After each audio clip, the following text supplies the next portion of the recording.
Let me introduce you. I am from Dallas. I can hear people booing as my plane landed today. I came in, so I know I was in Philadelphia, which is great. And I've been on staff for 23 years. And these are the people I'm about to show you that allow me to be here. This is my family. This is what we wear every day in Texas. Ready for school, and when we're not wearing Tony Romo jerseys, for school. We also, that was our assignment this summer, Crooked Creek Ranch. We also have a dog that I certainly couldn't bring to Crooked Creek, but I wanted to show you the dog, and you'll see why in just a sec, why we couldn't bring her to Crooked Creek. This is a video clip from a family reunion. That's my cousin Karen. There is my grandmother, and there is my dog Anne. And she's a okay, that's not my dog. My dog is the exact opposite of that. Never let the babysitter take your son to the pet store while you're out of town for the weekend, because he will fall in love with the dog, and then you will own that dog, a dog you never expected to own. I now own a Chihuahua. And I carry around in a European men's carry-on. Let me give some background of how this all started. It was in 2007-2008 school year that my region, which the city of Dallas is a Young Life region made up of lots of areas, maybe not dissimilar to your region. They asked me to write down everything on paper that my Young Life area, Richardson, and specifically Pierce High School where I did club, for us to start school. This is Brian, start from the last days of camp and work us to the very first club and tell us everything that happens in between. I'm like, okay, I can do that. So I put it down on paper, and after 20 years of doing it that way, I was amazed really how many pages it was, because I've never put it down on paper before. It's just kind of all here, and we just kind of did it naturally. So I put it down on paper, and our entire region, about 50 staff people, were told by our regional director, Nick Manos, who plays the same role Casey plays here. He told all of our staff people, you will do this. You will follow this calendar from the last day of camp till the very first club, and we're all going to do it. And when I say we had complete buy-in from the region, that means half of the regional staff and volunteers went yay, and the other half went, I can't believe you're telling us what to do. That's not what we do. They kind of went along kicking and screaming. But we did it anyway, out of deferring to Nick. Every month we checked in, here's what you do in August, here's what you're doing in September. And what we found is after 3 months of everybody following that schedule, our region had 1,100 more kids coming to the club every week. That's 1,100 more kids coming. That's a whole high school here in Jesus. 1,100 more kids were coming to the club 3 months later. My friends kind of got word of what was going on in our region. The next thing I know, I was traveling around some of Texas and surrounding states and around the South a bit. And after a year of traveling around and kind of sharing the same things we did in our region, 1 year after that, we found out we had 4,000 more kids coming to club per week in the Southern Division. And that's with 31 less staff people. 31 less staff people, yet we had 4,000 more kids coming to club every week. And that's on top of the 1,100 that were coming to club the year before in our region that we got. So that's kind of how we got here. This is where we're going. We're going to start with session 1. It's called Fall Starts Now. There's 3 other sessions following it. 2 of them are going to be combined into one. The first one, I just warn you, is the longest. We will sit here for a good while and get the basics, and then we'll take a break. And then we'll do the other sessions that are much shorter and have videos and explosions and fog machines and they're really fun. But this one is a little bit long, but if we can get it down, it'll make all the difference in the world for this evening. Here's my glossary of terms, because I will throw out words that are common to me that are maybe not common to you. Pierce, like I said, is the club I led for 16 years. So when I talk about Pierce, that's my high school that I led. I no longer lead that club anymore. I've turned it over to one of my club kids. So when I say we do this or we do that, I'm what you call a metro director. I oversee 5 Young Life areas. I got 14 staff. My we are a lot of my old club kids and staff and volunteers that are now leading these clubs. And we're doing these things. Monday is when we do club. You may do another night. When I say Monday night, I'm talking about your club night. 7:29 is when we start club. You may do 7:37 or 8:02 or something completely wacky like 8 o'clock. But when I say 7:29, that's what I'm talking about. Seniors. I use seniors up front in my club all the time. If you walk into my club, you would see seniors leading songs, seniors making announcements, seniors doing walk-ons, seniors doing skits. That's what I'm talking about when I say seniors. For you, you may go, well, we don't have seniors. Our seniors aren't really coming to club. For you, it may, when I say seniors, you need to fill in what we call fat kids. You need to fill in your fat kids. Fat kids meaning they're faithful, they're available, and they're teachable. Okay? Fat kids are faithful, available, and teachable. Who shows up early every week? Who stays late every week? Who's the first person to greet you when you walk into the game and is glad to see you? Who's been involved in campaigners a couple of years? Those are your fat kids. It may be this great group of sophomore girls. It may be this incredible group of freshman guys you're bringing out. So when I say seniors, you're going, I don't have that. Fill in your fat kids. Okay? And one day they're going to be seniors. Start where they are. Frontier Ranch is where Pierce went to camp for like 20 years in a row. So I fall in the trap of saying Frontier Ranch instead of camp. We go to Crooked Creek now. It's great. I've been to a lot of camps. They're all great. I fall in the trap of saying Frontier Ranch. And teens is a word I've always thought was funny. So I just put it up there. Common thoughts you might have along the way as you hear these ideas and things that we're going to talk about. Number one, we've never done it like that before.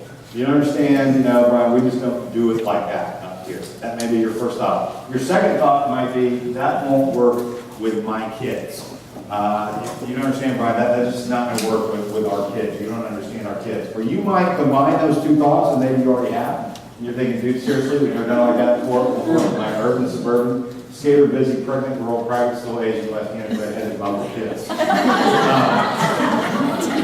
You fill in the blank. I've heard it all.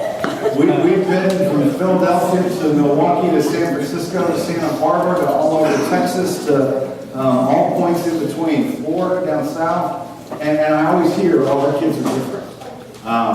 It's always, hey, you don't understand, our kids are so busy, Brian. You don't understand how busy our kids are. They got to college stuff, and there's, we got to have a trainer and everything. Or you don't understand, Brian, our kids don't do anything. Our kids just don't do anything. I've never had anyone tell me, you don't understand, Brian, our kids do the right amount of stuff. Exactly. It's either they're too busy or they don't do anything, or whatever it is. We've had urban people throw this in, and it's worked great for them. You certainly have to adapt things. We've had wildlife. We have a whole wildlife tip sheet in the back about wildlife. Because here's the deal. If you understand the whys behind what I'm talking about today, you can easily replace the whats. If you understand why I'm doing what I'm doing here, you can change the item that's accomplishing that, as long as you know why we're doing it, and make it work for you. I'll talk a lot of what's, but let's hold loosely to them and understand the why behind it, and then you can put in there what works for your situation. Jim Rayburn is where Young Life began. Jim Rayburn was a student at Dallas Theological Seminary, and he used to walk down, after hearing about grace from his favorite professor, Dr. Louis Berry Chafer. Hearing about grace, it just blew his mind, blew him away. He would go for long walks down to North Dallas High School, and he said he would just weep for the high school kids on that campus that weren't hearing about Jesus the way he was hearing about Jesus. So he tried to figure out a way to tell them about it. He got hired by a guy named Clyde Kennedy, who was a pastor, who said, don't monkey around with people who come to church. I'll take care of them. You just go hang out at that high school over there. And with a salary, he said, with a salary, with a burning love affair of God and a salary of $5 a week, not much has changed in Young Life, by the way, he went down to the high school. And if you read, this is Jim Rayburn's diary, he was a man of incredible prayer and incredible scripture. Hours in scripture a day. Would pray all night at staff conferences. You think you'd go and climb some rocks and play some basketball. Rayburn would pray all night, and he'd expect you to keep up with him. He was amazing, but it was time in prayer and scripture that led him to go down to that high school over there. It wasn't, he didn't want to found some kind of movement. He said, I didn't want to found anything. But Young Life's now in over 66 countries. He just wanted to tell other kids about Jesus. And this is what got him. For Christ's love compels us, because we are convinced that one died for all, and therefore all died. If you are compelled by the love of Christ to get down to the high school, to get down to the middle school or junior high, then I hope what we talk about tonight means everything. If you're compelled by having a bigger club than someone else, if you're compelled by having more people than these people do, if you're compelled by, let's get more than last year or whatever, let's fill a bus, because we only filled half a bus last year. this is all going to fall flat. Because what's going to happen is you're going to take it and you're going to find yourself being a cruise director. You're going to find yourself entertaining kids and doing a little dog and pony show, and it's going to get old, and you're not going to be here in a year because it's not working. But if you're compelled by the love of Christ to get to the next kid and change lives for eternity, then I hope this means everything in the world. Rayburn got on his knees and strategized how to get to the next kid. And he was compelled by the love of Christ, not pride or competition, with the love of Christ. If that's what compels you, then let's go. We were after camp. A lot of you just talked about it. I mean, acknowledge the fact that God did amazing things this summer. And I hope part of the amazing things that he did this summer is that you didn't just wave at kids when you got off the bus, see you later. I hope that you realize that, hey, we're where we're always dreamed of going. We told our friends about Jesus, and now we get to live life with them, pointing them to Jesus, letting them grow in their faith. And I hope you have a strong camp follow-up. We talked about that with your staff last May, and I'll leave that to your staff now because we're on the other side of camp. But I hope that we never disengage with kids. I hate it when young life leaders and teams say, hey, we're going to we're not going to have a club for a while because we want to re-engage with kids at school. Well, why did we ever disengage? Oh my gosh, this should be a great summer of contact work for you. And I realize if you leave town, if you're in college, there's a little difference, but I hope there are leaders that are plugged in with kids because we're where we're always dreaming of being, pointing kids to Jesus. Strong camp follow-up. I'm going to have lunches when I get back from camp. Not only the last couple of days of camp, but when the week I get back from camp with some of my key leadership kids. Those are, to me, just some of my guys that I know are really getting it, that I know are ready for something more. And for me, those are my guys that are going to be seniors. And I'm going to sit down at lunch with them. And I'm going to say, hey, let's you and I do this together. Who's going to have a bigger impact on your school? You or me? You're there 8 hours a day. I'm there 4 hours a week, maybe. And that's in games. Who's going to have a bigger impact? I think you can do this. I think you can help lead this. I think you can lead your school a different place. And on that day, I don't want to talk to where I think that kid is. I want to talk to where I think that kid can be. Wayne Gretzky, the greatest hockey player of all time, said that his success in hockey was about this. I don't skate to where the puck is. I skate to where the puck's going to be. And on that day, I want to talk to where I think that kid is going to be and what he was created for. Jesus did that all the time. Jesus gave people a reputation to grow into. I will make you fishers of men. They were anything but fishers of men. Peter, you are a rock upon which I am going to build my church. Peter was anything but a rock.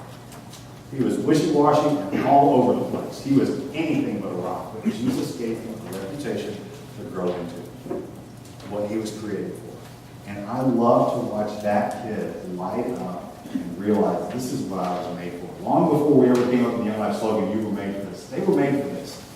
They were made to know Christ and to make Christ known in their schools. And to watch the senior guy light up and go, yeah, I can do this. And I'll get my female leaders to get groups of girls together because I don't have one-on-one lunches with females. And if you're a leader guy and you do that, don't do that.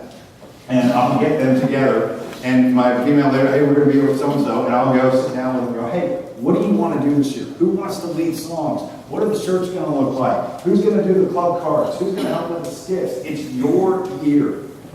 We have got to move them from being consumers of a product to being producers of change. We wonder why seniors stop coming to club, if you've ever had that phenomenon, because they're tired of sitting there.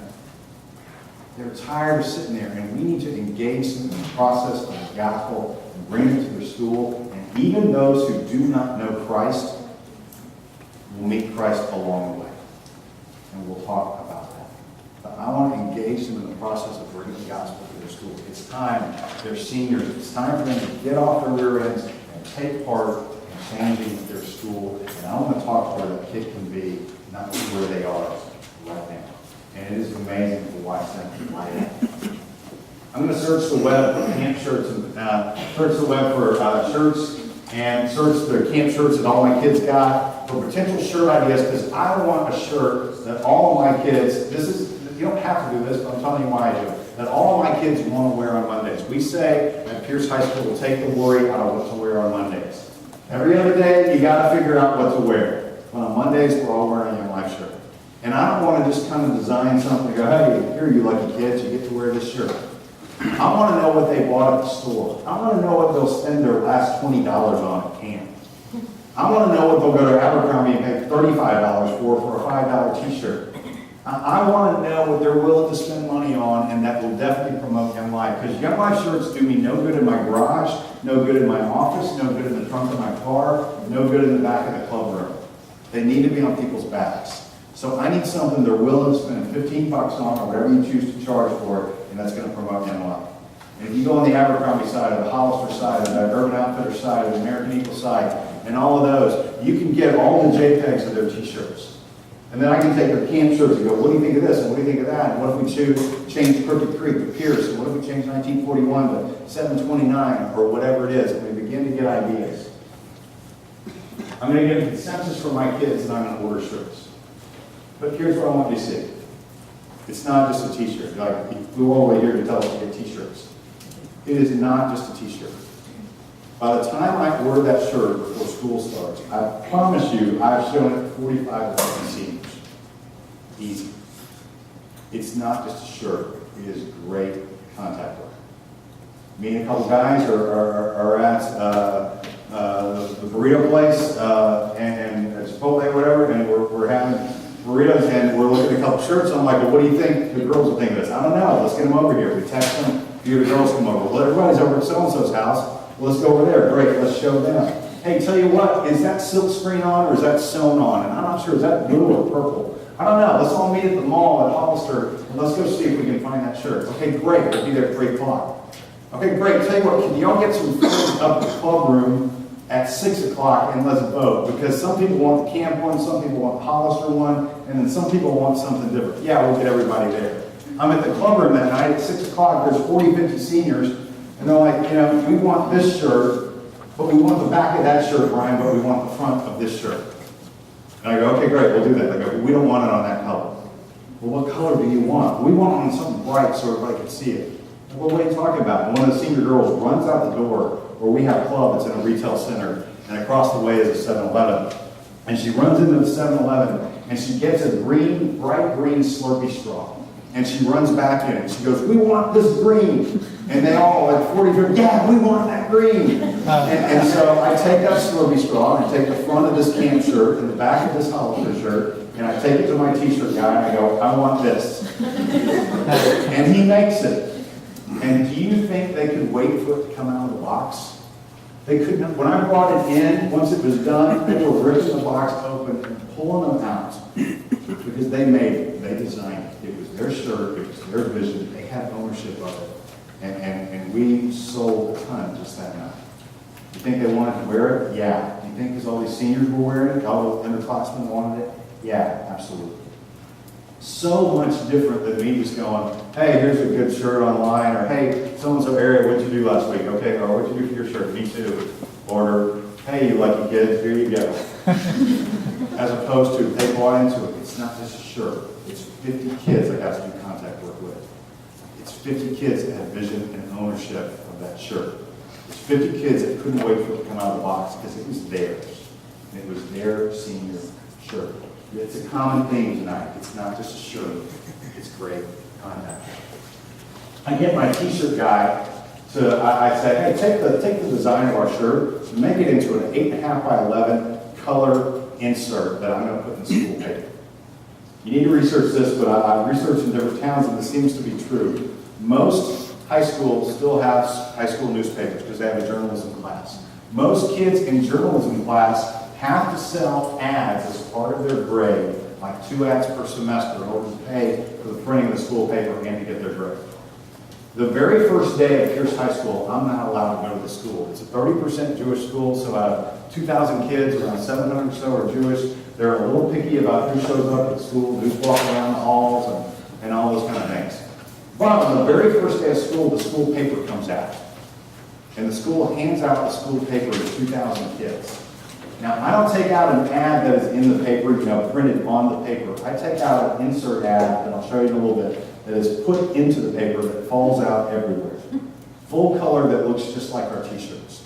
So on the very first day of school, 2,000 Young Life invitations, colored that look like our brand new t-shirt, are handed out to the kids when I can't even walk in that school. But again, I want you to see, it's not just an ad. It's great contact work. In order to do that, I have to know journalism kids. If I don't know any journalism kids, I have to find them. I have to call them. I have to meet them somewhere to sign the contract and give them a check. I have to go get my things printed and then show back up with them again. I have to sit there with them a week before school starts and go, hey, we're going to stuff these papers. Oh, I'll help. And me and 20 journalism kids I've never met sit and stuff Young Life invitations into every school paper. And I'm in that school a week before school ever starts, and they won't let me in. I want Young Life to be in the very fabric of that school in everything. As I leave that journalism room, oh look, the cheerleaders are painting homecoming banners already. Do y'all need help? Oh look, the student council guys are taking books to all the different rooms. Do y'all need help? Oh look, the basketball team's already working out. I'll hang out there for a while. I'm in the middle of that school before they won't let me in the door. I want Young Life. I feel sorry for any kid at Pierce High School who is not invited to Young Life. I feel sorry for any kid at Pierce High School who is not invited to Young Life. It is the most fun they will ever have. They will make the best friends they will ever have. We will go on great adventures together, and they're going to meet Jesus along the way, and it's going to change their life. And I feel sorry for any kid at Pierce who does not get to be a part of that. We are not going to be some little side thing that maybe some people might find out about. That's kind of separate from the school. We are going to be in the middle of that school. If it's fall, there's football and there's Young Life. Everybody's going to know about it. If you've got a cafeteria and a student council, you've got Young Life. If you want to know what's going on at Pierce High School, come to Young Life. Because we are all about what you're doing. And we are in the middle of all of it. We're not just some side deal that maybe some people might come find out about. I was upstairs praying up in the sanctuary that the communion table says, taking the gospel to everyone.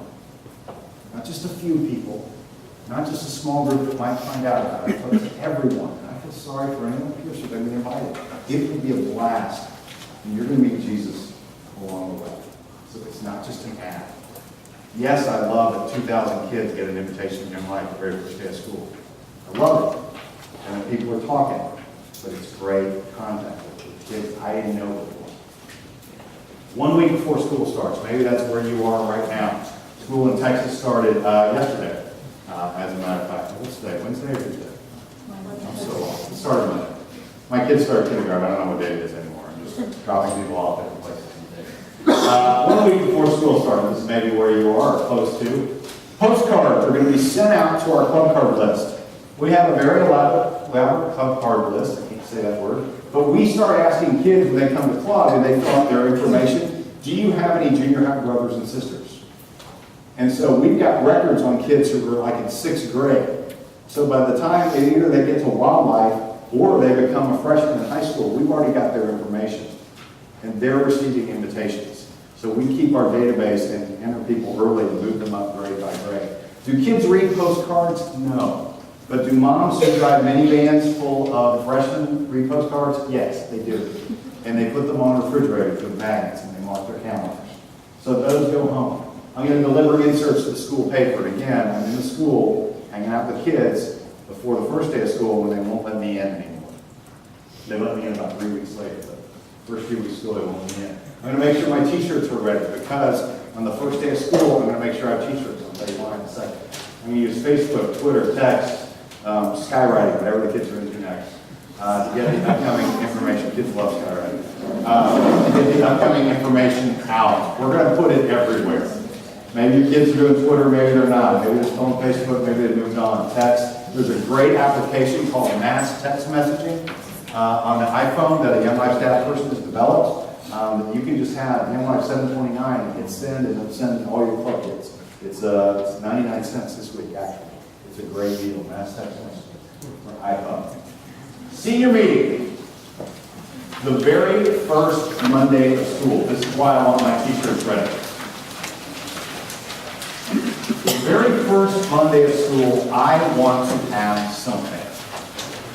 Because, hey, number one, we never disengage with kids when we drop them off in camp. We've been hanging out with them, picking up t-shirts with them, doing leadership lunches with them, doing camp devotionals with them, campaigners have been going on, cabin times have happened every week, all that stuff. Why wouldn't we have something?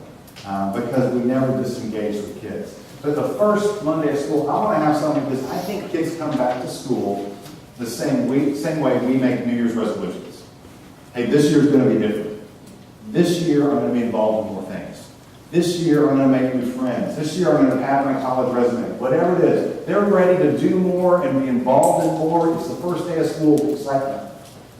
But sometimes I think we go, oh, we're not going to start until late September or early October. With club and stuff, because, we just want to hang out, and, get to know you, re-engage a little bit, and things like that. I'm thinking, seriously? Okay, the guys who are throwing the keg parties and selling the drugs aren't going, hey, we're not going to sell drugs or have parties for the first 3 weeks or so, because we just want to hang out, get to know you a little bit, and, just lay low.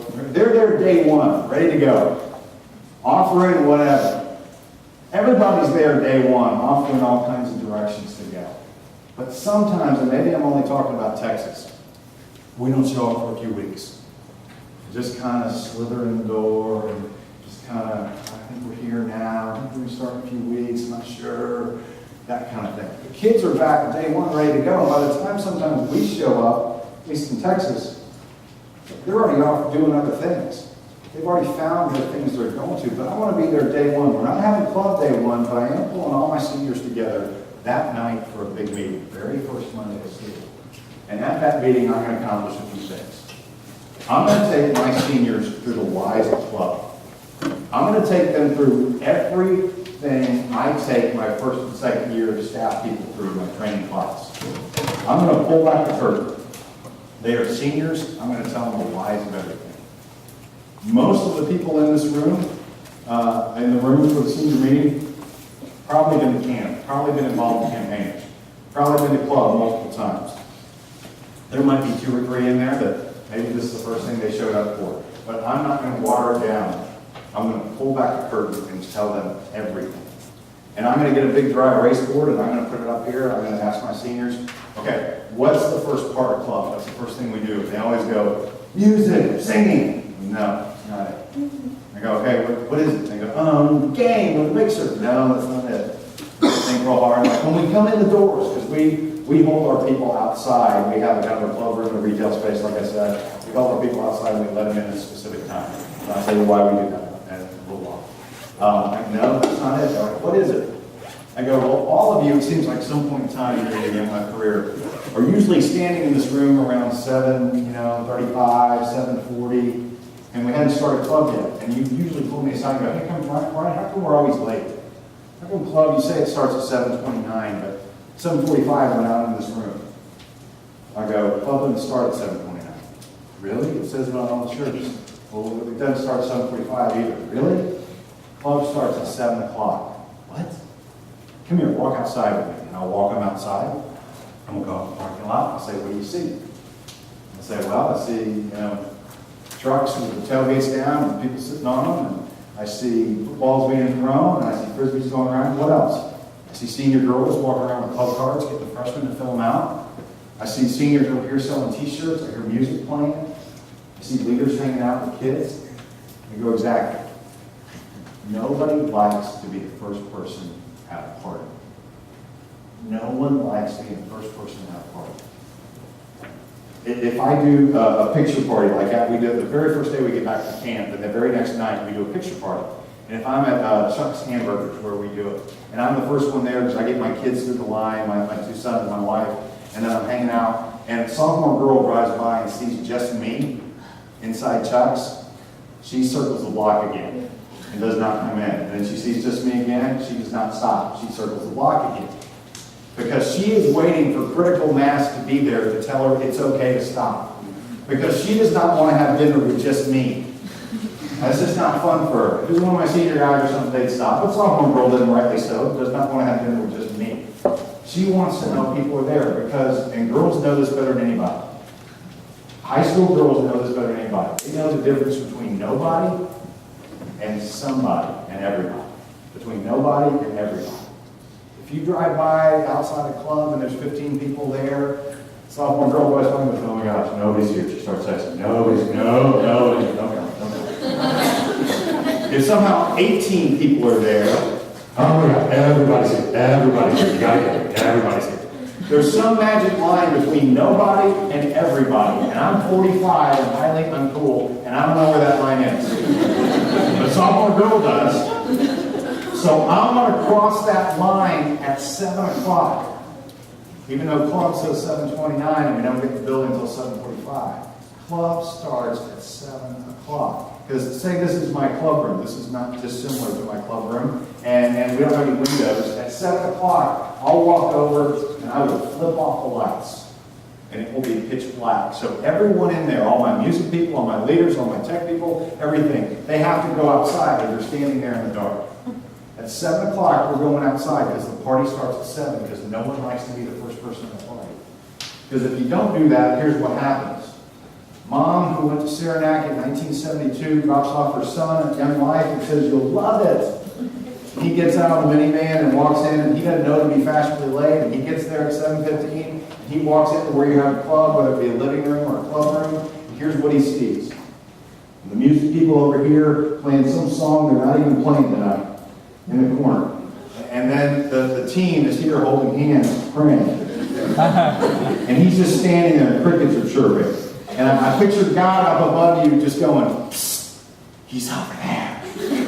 What you're praying for is here. Let go of each other and walk over there. I am not against prayer and I am not against going to the music.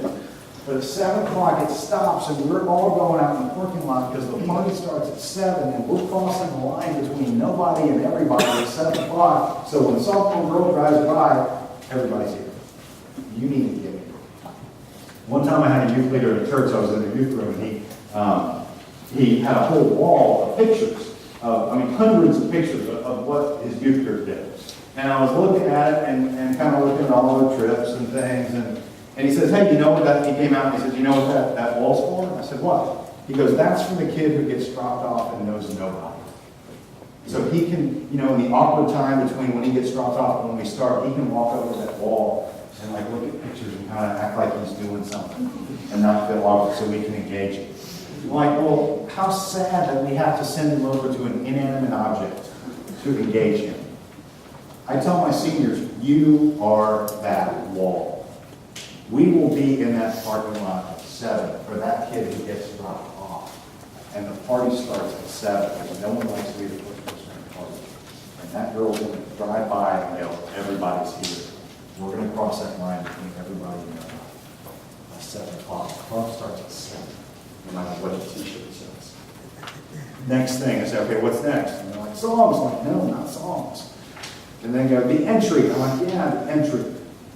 We get all of our kids, and we kind of, at some point in time, after everybody's had a great time, we just go, all right, it's time. And they all file around to the back door, and my presidents are on the door on the inside. Just my presidents. I'll talk about presidents in just a little bit. But it's a couple of senior guys, 2 or 3 senior guys. We'll hit that in a second. They're on the inside. And when we hit go on the music, they open up that door, and they come piling in. And my senior guy presidents, 2 or 3 of them are on the door. And everybody who walks in the door gets a fist bump, a high five, a pat on the back, a way to go, a handshake, whatever, rub on the head, whatever it is. Every person who walks in gets some kind of positive, affirming, physical touch. My friend Hank stopped by 20 years ago. This is 20 years ago. He said, Brian, I want every kid who walks in the club to get some kind of positive, affirming, physical touch. 20 years ago, he said, we live in such isolation. Think of it now, texting and Facebook and iPod and internet and just sitting in the room and that's interacting. To get some type of positive, in a world of such negative physical touch. To get some positive, especially from a senior guy who says, I'm glad you're here, way to go, glad you're back. I think that means a lot to a freshman or sophomore who walks in those doors. And it all means a lot to my senior guys who get to do it and everybody gets some type of positive affirmative and touch and greeted as they come in the door. You know, what's next? And then mixer. You don't have to do this, but I'll tell you why I do it. Mixer. We do something that everyone does. You know, where it's like, hey, all the sophomore guys in a pile right here with all the sophomore girls around them, all the junior guys here with the junior girls around them, or everybody get in line, boy, girl, get a partner. I want something that everyone does, because I want kid who got dropped off by mom who went to Saranac in 1972 not to say when he gets back in the minivan when she says, how was it? You know, I went in and I saw a bunch of popular people on stage I don't know, and nobody talked to me. And then I left. And I'm not coming back. I want that kid to suddenly be on a team in the middle of a bunch of sophomore guys holding on for dear life while sophomore girls trying to rip them apart. I want that kid suddenly on a raft being passed down a gauntlet with his classmates and back, winning for his team. I want him on top of a pyramid, you know, winning again for his team. I want him back to back with someone that they have to get a partner. Everybody turn around and shake hands and learn their middle name. I want some type of interaction. But there is a dark side to that interaction that everybody doesn't know, at least your seniors will ever know. And I learned that a couple years ago. There was a girl named Tanya who had moved to Pierce, and she was new, and she was a minority at Pierce. It's a predominantly white school, and she was a minority there, and she was walking the halls kind of by herself, and I ran into her, and she asked me while I was there, and I told her about Young Life. She said, I may try and come. And I knew she was new because she didn't know what Young Life was. Because if you go to Pierce, you know what Young Life is. You may not come, but at least you know what it is. But she did. She goes, I'll try and come. I go, you need a ride? And she goes, no, I'll get there somehow. So Tanya came that night, and I hope she showed up and there weren't crickets chirping in the parking lot. She was engaged in the parking lot about what was going on. And senior girls came up to her, met her, and learned her name. And I hope as she came down the gauntlet of kids, that she got the high five or the fist bump or way to go, glad you're here from the senior guys. But then I said the words that struck terror in her heart. I was standing on stage and I said, everybody get a partner. And her head just went. In a room with 300 Pierce kids that night there for a club, Tanya knew nobody. And her head just sank. We hang sheets on either side of a clubroom to cut off where some pool tables are and some couches are. Some black sheets that go from the rafters to the floor. And she saw the sheets and she sheepishly tried to go hide behind the sheets. And I'm trying to get Scott Rhodes' attention. He was our intern and he's about 6'4". He was over here, but Tanya came in and was heading over here, get behind the sheet, and there was like 250 people between Rhodes and Tanya. And I'm like, and I tried to warn him that she was coming and that somebody would be a partner, but she just got lost in the crowd. Like if she gets behind that curtain, she's not saying it, she's going to come back. But from my vantage point on stage, where she got behind the curtain, Gabe Sammons, God bless him, senior guy, president of Young Life that year, somehow figured out what was going on and made his way to the other side of the long curtain and met her back in the middle. And I could see from the stage what was happening. And he stuck out his hand and said, hi, my name is Gabe. Will you be my partner? And she lit up like a Christmas tree. And she played the game, and she laughed. And then she sat down, and she sang songs. She laughed at the skit, and she listened to the talk. And she came back the next week. And she came back the next week. And that week, she accepted Christ in Jenny Bellingham's car in the parking lot. The next week, she was transferred to Southwood Cliff High School. And we never saw her. We had 3 weeks. And if Gabe Salmon, senior guide, thought that mixers were about finding a homecoming date, thought that mixers were about cheating his way to the front to get his 15th Young Life shirt, then I don't think Tanya comes back. But Gabe Salmon, senior guy, knew why we did mixers because he came to this meeting. And he was looking for her. And she came. They need to know why we're doing it. We talk about why we sing the floor, why we do the talks the way we do, why we sing the songs the way we do. It's their turn. They need to know why, and they have the ability to change their school, point their school to Jesus. If we just hold back, again, not making consumers of a product anymore, but producers of change in their schools. I'll hand out surveys about club. What's your favorite Young Life song? What do you hope we never sing again? What did you see this summer camp that you thought was funny that you think we could do in our club?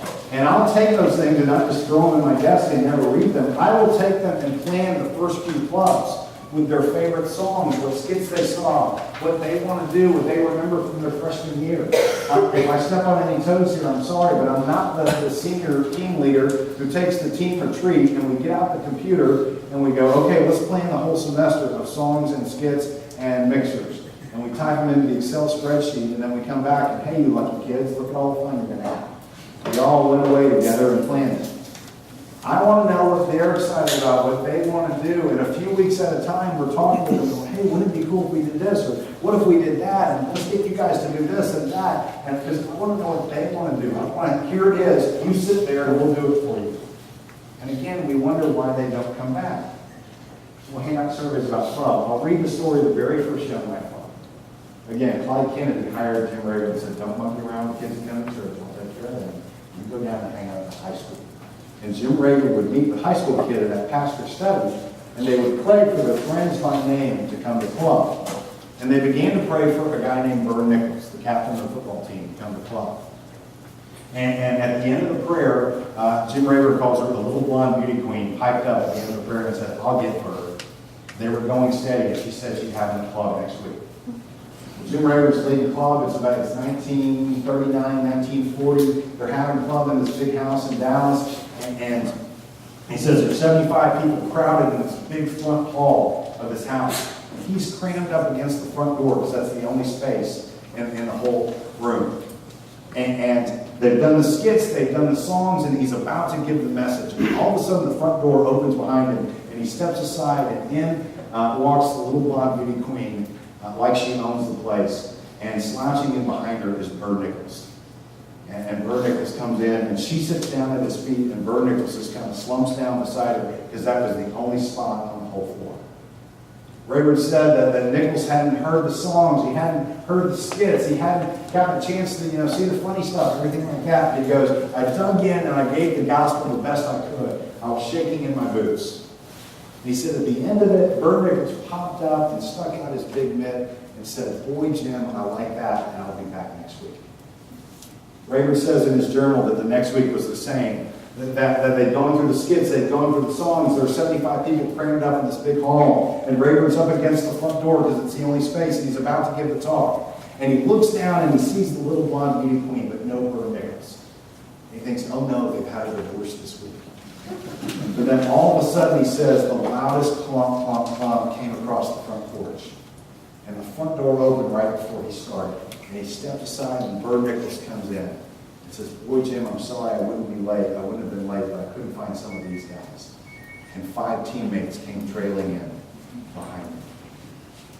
Rayward says in his journal that Vern Nichols closed in on the gospel the 3rd night he ever heard it and came to know the Lord.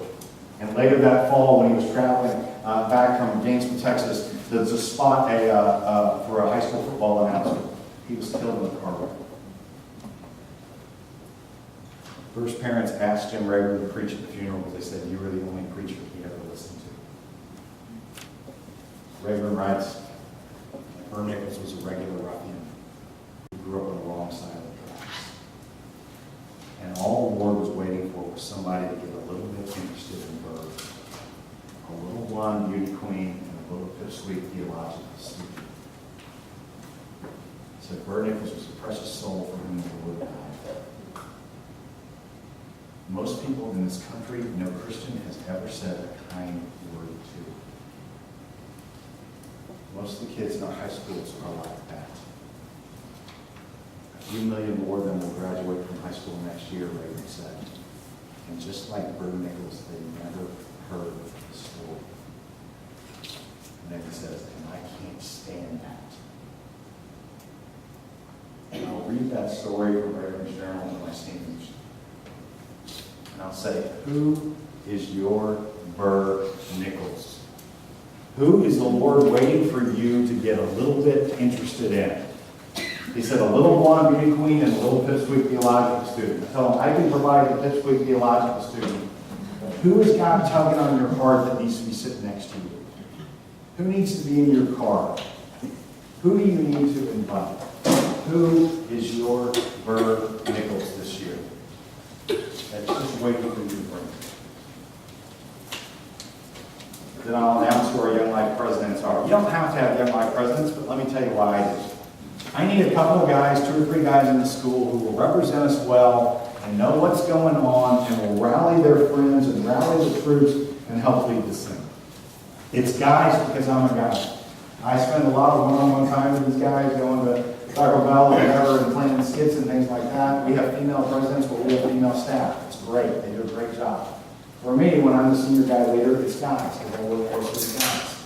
But I need some guys who know what's going on. Guys, and these are not guys who just accepted Christ that summer camp, and we put them in this leadership role. These are guys who have been walking with the Lord for a few years, who know why we're doing what we're doing, who are plugged into their church. They are not elected, they are chosen by me. I talk to my leaders about who do they respect, who's really doing it. I talk to the outgoing seniors about who do you really respect and that you think can help change the school. I talk to the upcoming juniors about who you respect. I talk to the school principals. I talk to the school cop. I talk to their youth ministers. And I talk to these guys a month before school starts and go, this is going to be tough.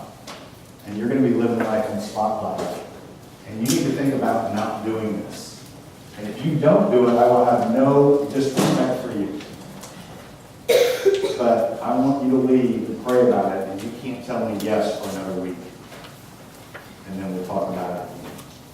It's not a popularity contest, and it's not an election. I need some guys who know what's going on. And then these guys are announced at this senior meeting, and they get up and share their vision. We're going to change the school, and we're going to leave this place a different place when we graduate. And it's going to be great. Come along with us.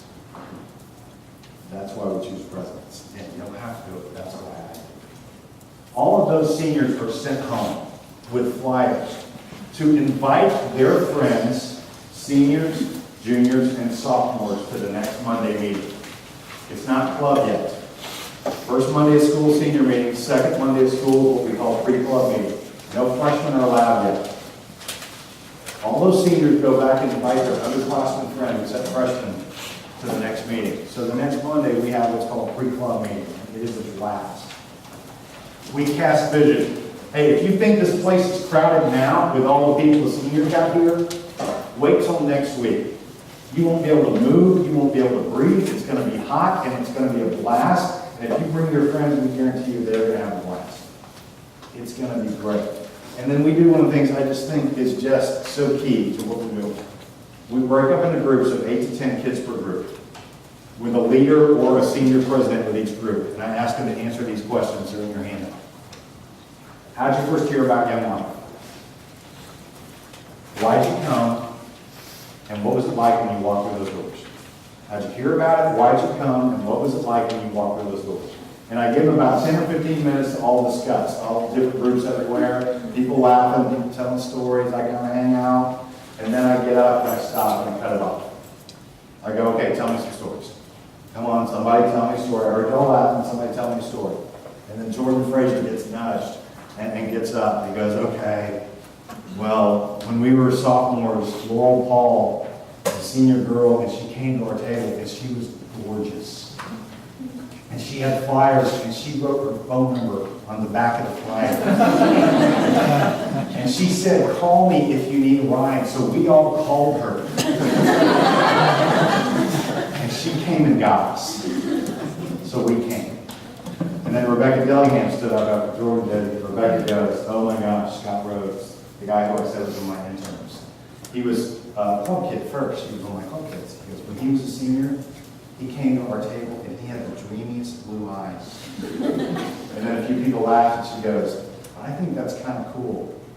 Because he came to our table and then I went to club, and then I went to camp, and then I gave my life to Christ, and then I got involved in campaigners, and I'm going to be on work crew next summer. And now I get to do the same for somebody else. I invited us to Yellow. And then Christopher Scroggins gets up. And Scroggins gets up and he says, when I was a freshman or sophomore, we didn't have freshman club for a while, because we only had sophomores and senior school. He goes, when I was a sophomore, Willie Hingston told all the guys on the JV football team to stand on the corner of Senior Way at 6:30 or he would kill them. And so we all stood there. And he drove by in his pickup truck, threw us all in the back, and he drove us to Yellow. Roggins is now married and has a kid, and if you look on his Facebook page, he talks about C.S. Lewis and apologetics. And I got to baptize him a couple years later in the church. All because Willie Hingston told him to kill him. And I'll let him keep telling stories. And I'll cut them off after 8 or 10 of them tell stories, and I'll stop them. You know, it's really cool. I never have to set this up. Not a single one of you mentioned the T-shirt. Not a single one of you mentioned the ad in the paper. Not a single one of you mentioned the shoe polish cars, which we'll talk about in a second. Every single one of you mentioned somebody's name.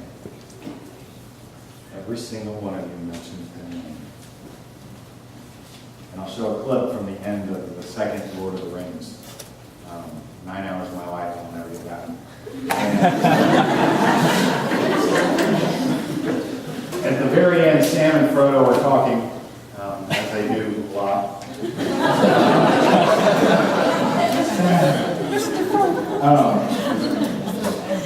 But Sam says to Frodo, he says, do you think years from now they'll tell stories and write songs about us and our adventures and mention our names? Do you think years from now they'll talk about Frodo and Sam? And I'll show that clip and I'll go, do you think years from now they'll tell stories about you? I'm going to have this meeting in 3 years.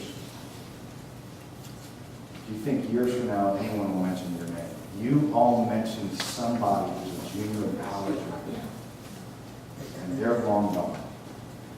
And I'm going to go home tonight, and I'm going to text them, and I'm going to say, they talked about you tonight. They mentioned your name. And you gave the ride, and you came to their table, and you picked them up, and you changed eternity. You're long gone, and they're still telling stories about you. 3 years from now, will anyone tell stories about you? What will it be for? You have the best truck. You started the musical. You threw the best parties. Get in line. Or will they say you touched and changed eternity? You gave the ride. You came to the table. You invited them to come, and their life was changed. Will I be texting you 3 years from now? Because I'm going to have this meeting with you. Is anyone going to mention your name?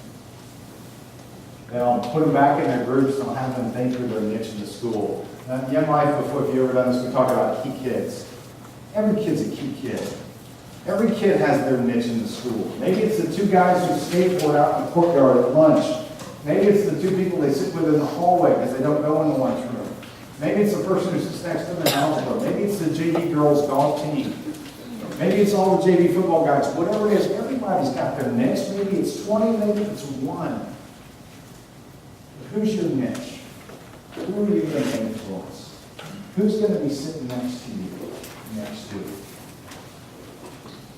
We'll announce a freshman contest. We'll give away a $25 gas card to whoever brings the most freshmen the next week. And I do not endorse this because of seatbelt laws and safety, but this happened before we announced seatbelt rules in our contest. One senior girl showed up in a van with all the seats taken out with 28 freshmen.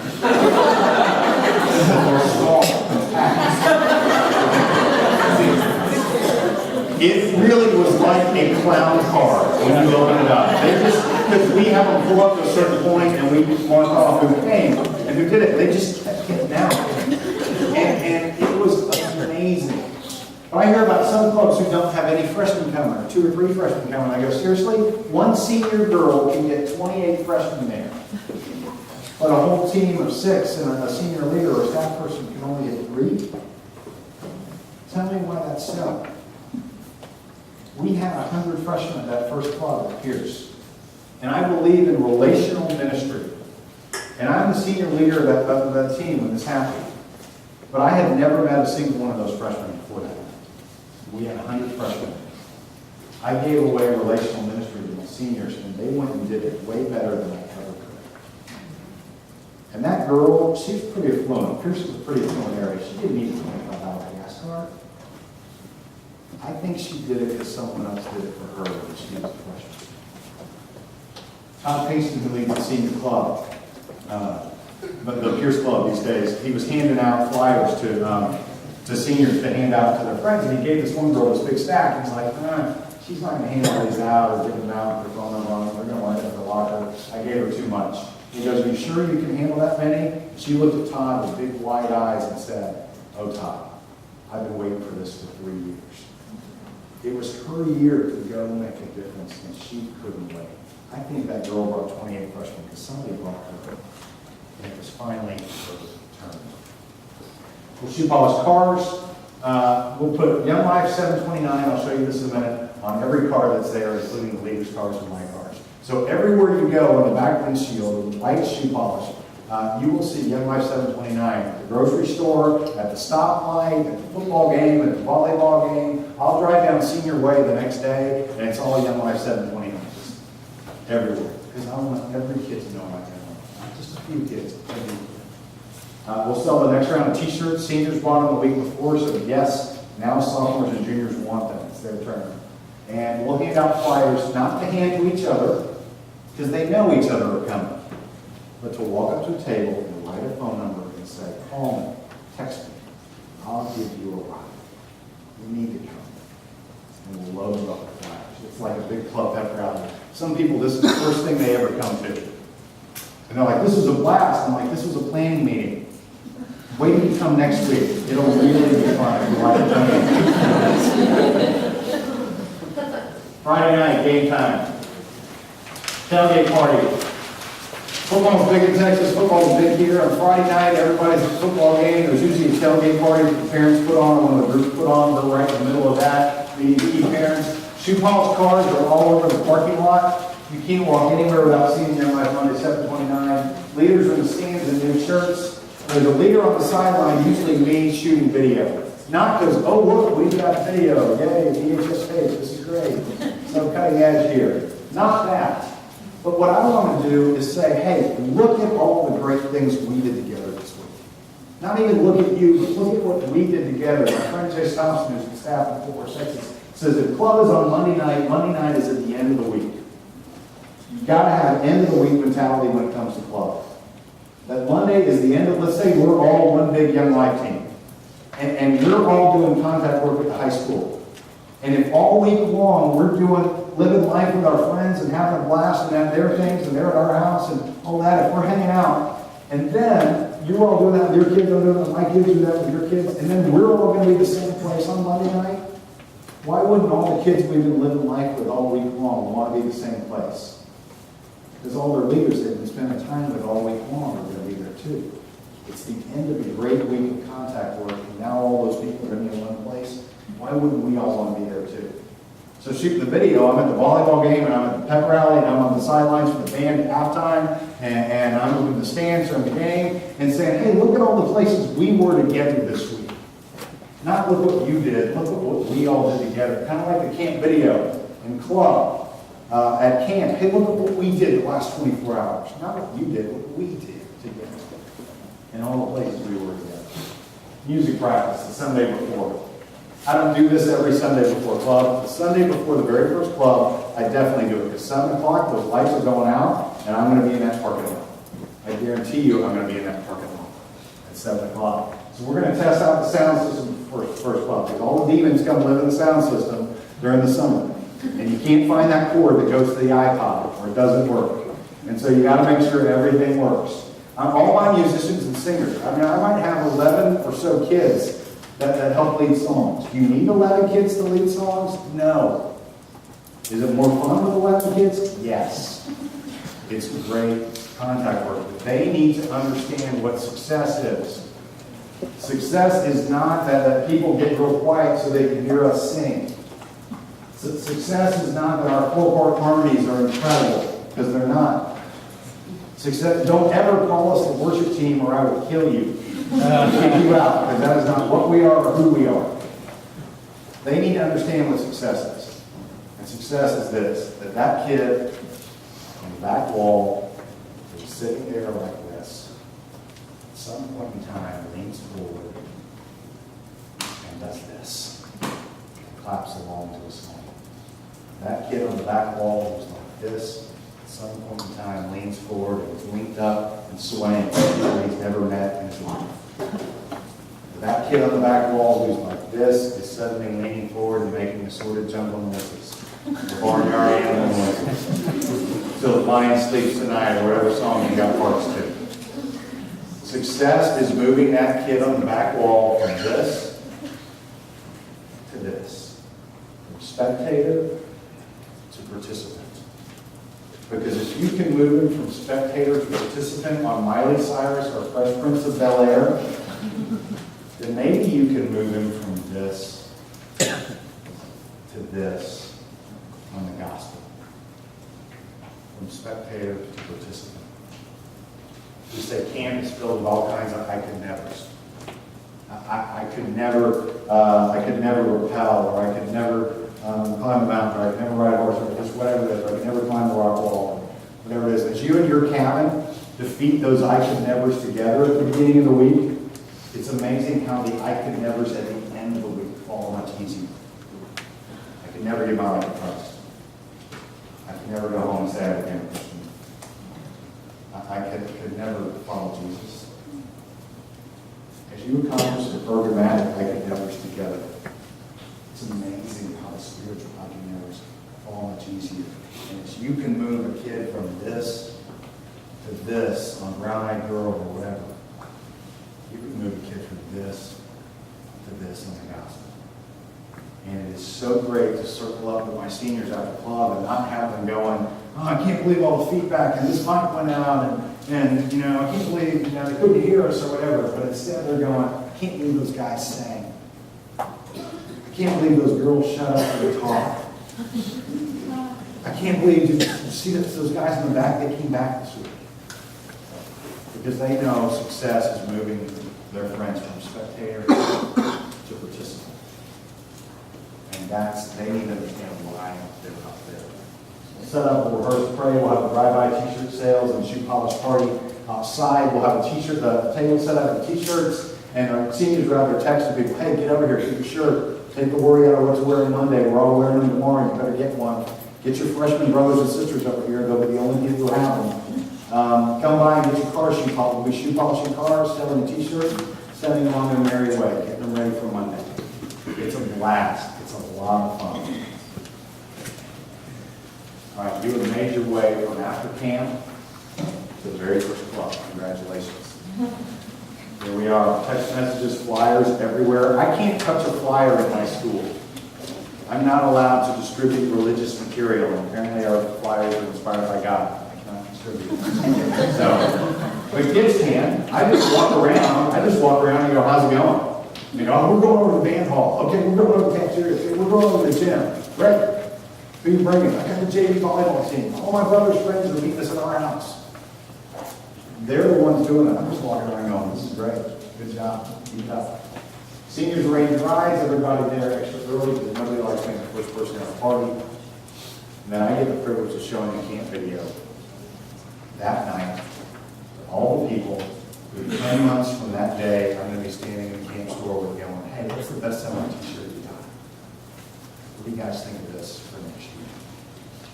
And it all starts over again. Let me give you some examples. I'm not sure how loud this will be, but this is a video we talked about. Once we kind of get critical mass in the door, we got to take a look at what we did this week.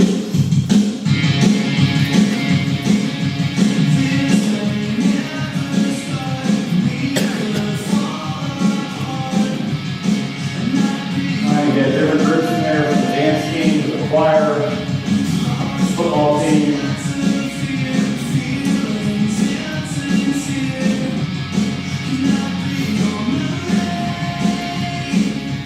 Chef meetings if you have one. Theater doing the scenes of their musical. I'm sure you have dancers like that. Pennsylvania flags.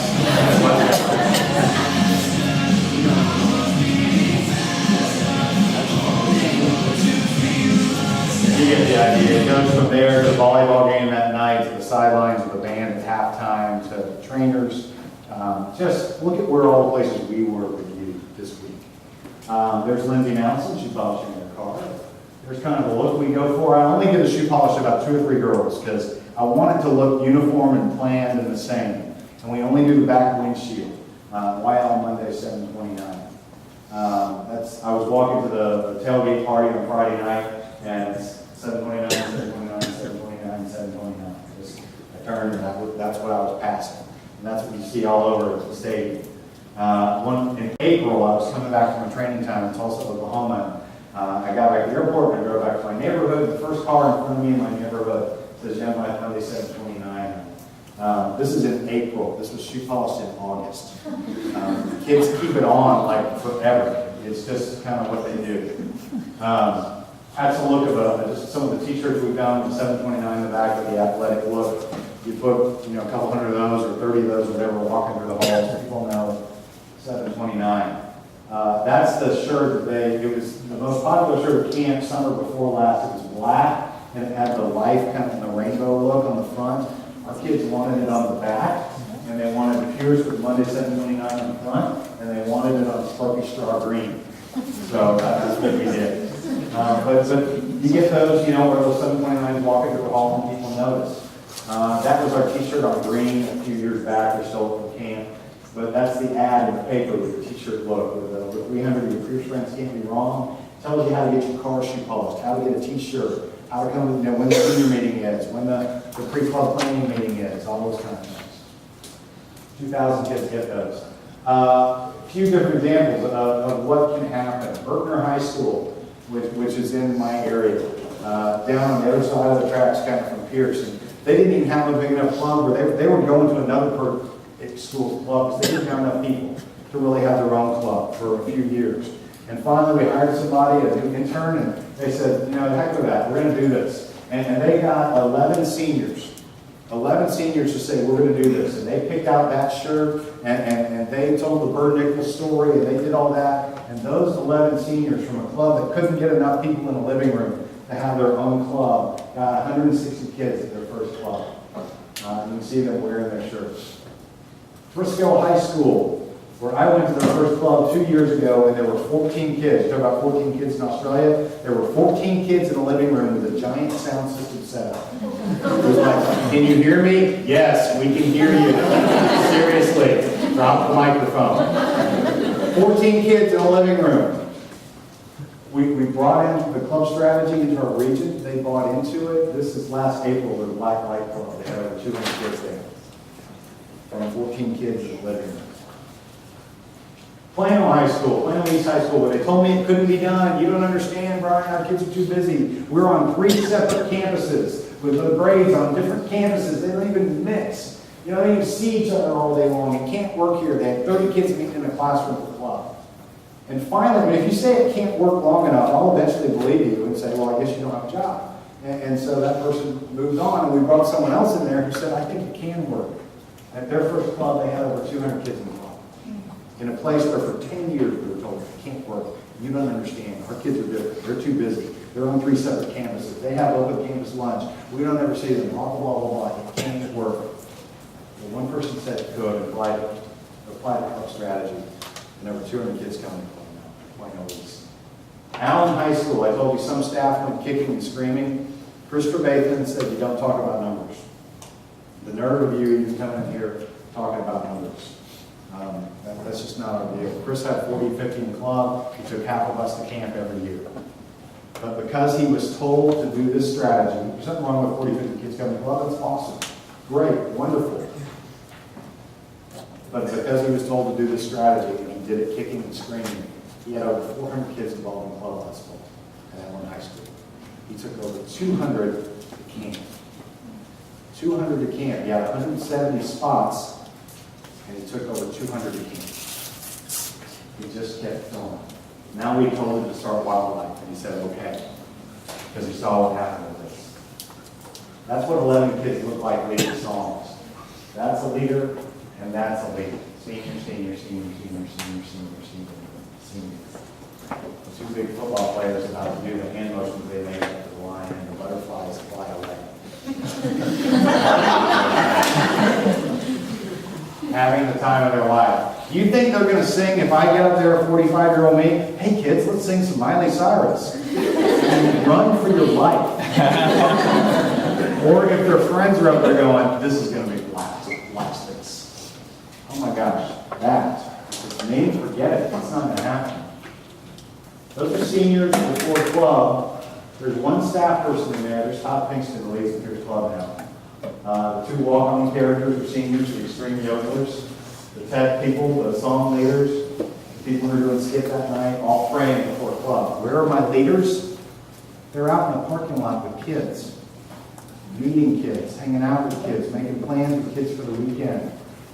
They're not inside worrying about where are the marshmallows, and who's got the rubber gloves, and this is song queued up, and what are the chords to this. They're out doing what they signed up for, to be with kids, having a blast. And the seniors are inside taking care of all this stuff and praying. We'll end with this. That's my friend Caitlin Seidel, right here with the purple armband on, pink armband on. She went to camp 5 years ago at Pierce High School. And she had just finished her freshman year, and she was a softball player at Pierce. She actually started on varsity her freshman year, and she was a baby cheerleader. And she went to camp, and the night after the crosstalk, she went out for her 20 minutes under the stars. And she gave her life to Jesus. And she came back to her cabin. And her leader said she was holding her hands like this, sitting cross-legged on the floor, just rocking back and forth, smiling. And they started cabin time, and she turned to Caitlin and said, Caitlin, do you have something you'd like to share? And she goes, I just became a Christian out under the stars. And everybody went nuts. And Caitlin stood up to say so. And came back, and the next day, we got back, we had our picture party, and Caitlin came to Chuck's Hamburgers, and she scrapbooked her whole trip in one day. Flopped it down on the table for everybody to work through. We do camp follow-up every day when we get back. We meet every day, and we do these devotionals called My First 30 Quiet Times. Caitlin came every day. Her Bible was so highlighted, her mom said that it must have been a Bible she'd had for years. That she'd only had it since the New Christians Walk at camp. That she'd looked up so many verses and done all her devotions. 3 weeks after Caitlin got back from camp, she was with all the girls in her cabin at Chili's, and they were going to go to their leader, Catherine's apartment, to have a slumber party. And right there at Chili's, Caitlin goes into cardiac arrest and dies with all of the girls in her cabin around her. She had an enlarged heart that nobody knew about, that went undetected in all of her athletic physicals and everything. And it had done everything it could, and it gave out, and she was done. She died right there with all the girls in the cabin before they went to the leaders' party. 5 days later, her 3 female leaders from her cabin got to stand in front of 1,500 people at the church in Richardson. Said that Caitlin Seidel responded to the greatest love story ever told 3 weeks ago. And we get to tell it to you now.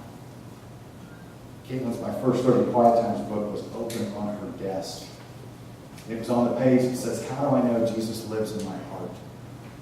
And she wrote, because I want to tell everyone about him. Exclamation point. Time goes on, school starts, and club starts, and we start talking about camp and camp sign-ups, and Catherine, Caitlin's leader, says, why don't we invite Caitlin's parents to go to camp next summer with us as adult guests? To walk in Caitlin's footsteps and to know what she knew. We said, that's a great idea. Let's get them to go to camp. So we invited Robbie and Corral to come to the Frontier Ranch. Robbie is 5'2". He cleans pools for a living. He drives a truck that's as big from here to there that says Big Rob on the back of the license plate. And he lights up any room he walks in. And Corral is the same. She puts up with it. And they came and they brought Caitlin's scrapbook to camp and all of her Young Life t-shirts. And their goal was to take their picture picture everywhere that Caitlin took a picture, to actually walk in her footsteps. Well, day 5 at Frontier Ranch in Colorado, you climb a mountain, not just any mountain, Mount Crystal Light, which is just under 13,000 feet.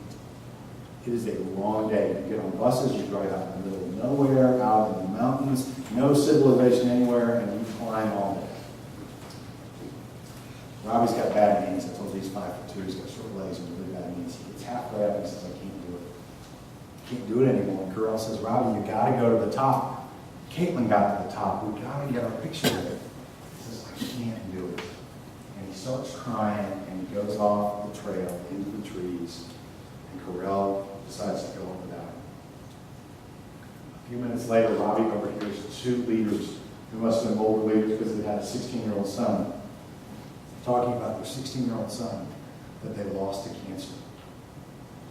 And Robbie just goes, oh my gosh, and makes a beeline over to them and hugs them and says, I lost my 16-year-old daughter last summer. And they said, have you had her first birthday without her? Have you had your first Christmas without her? On our son's birthday, we take helium balloons and we tie birthday cards to helium balloons, and we release them into the sky. And Robbie said, oh my gosh. On Caitlin's birthday, all the Pierce softball team went out to their positions, left right field open for Caitlin, and released purple happy birthday balloons in the sky for Caitlin's birthday. And Robbie will tell you that about 30 seconds later, across the top of the trees floats a purple helium balloon.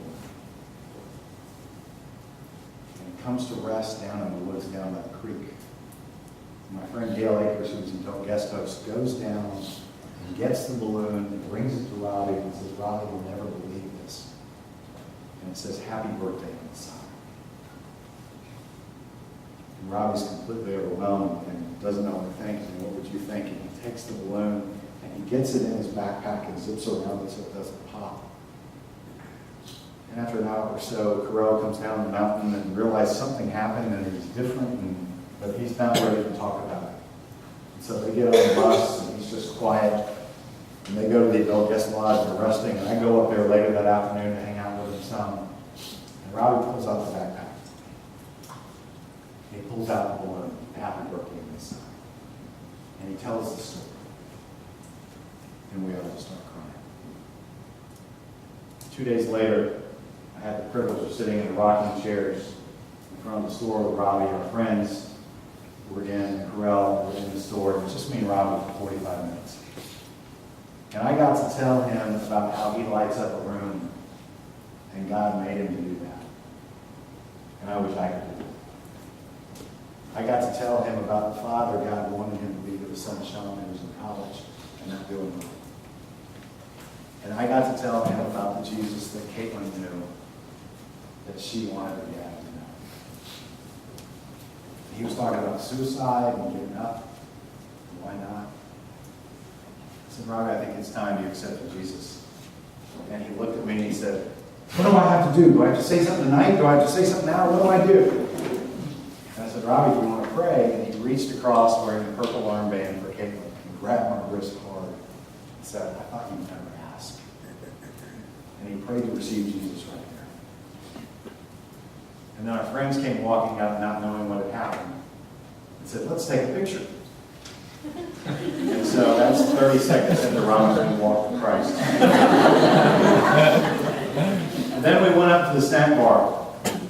And Robbie and I somehow lucked out and we sat down at a table and they went and got food and then they sat down. And then Robbie, not knowing Caitlin had done this, holds his hands like this and starts smiling and laughing back.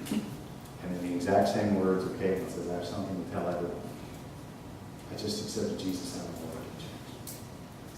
And everybody went nuts. Robbie stood up that night at Say So, and the whole camp was there to hug him because he knew the whole camp.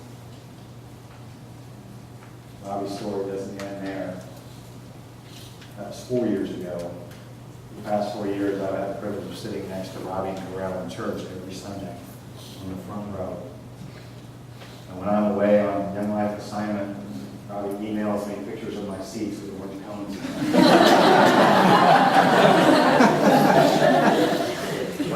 way of something like this, Robbie loves to sneak in my office and sit at my desk playing my guitar. Robbie and Carell are now greeters in our newcomers class at church, and Robbie decided that he's going to be a greeter. He needs to get a Walmart pass.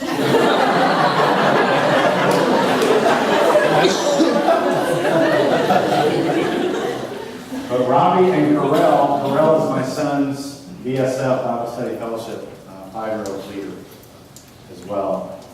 Robbie and Carell have not missed a club since. They're on committee. They went to Sharp Top Cove with me the next year. They went to Windy Gap with me the next year. They went to Cookie Creek with me this year. But they are in that parking lot at 7 o'clock. They are that wall that engages kids. Hugging kids, loving kids, remembering kids' names. They're there every Monday night. And I tell you that story because sometimes I think we fall into the trap of thinking God only uses the big things. The camp speaker, the 13,000-foot peak, the weekend camp. But I think God is often more pleased to use these small things. The 89-cent purple birthday balloon. The smile of the worker girl that brings seconds to the table. A fist bump from the senior guy. A shoe polished card. A flyer with a phone number on it. The ad that falls out in the algebra class. And my question to you is, are you going to be faithful in these small things? Or are you just going to rely on the big things to do what heavy? I picture God with a palette and a canvas, and he takes a little bit of a purple birthday balloon and a little bit of a fist bump from a senior guy, and a little bit of a phone number on the back of the flyer, a little bit of the life of the club, and he paints a beautiful picture of Jesus for kids. And they come running. Are we going to be faithful in the small things? Tell you what, we're going to take a break. You have made it through the longest segment. That's it. That's the long. The next ones are 25 to 30 minutes or so. Maybe a couple back to back and get them in. Thank you for making it through that. What time do I want to be back?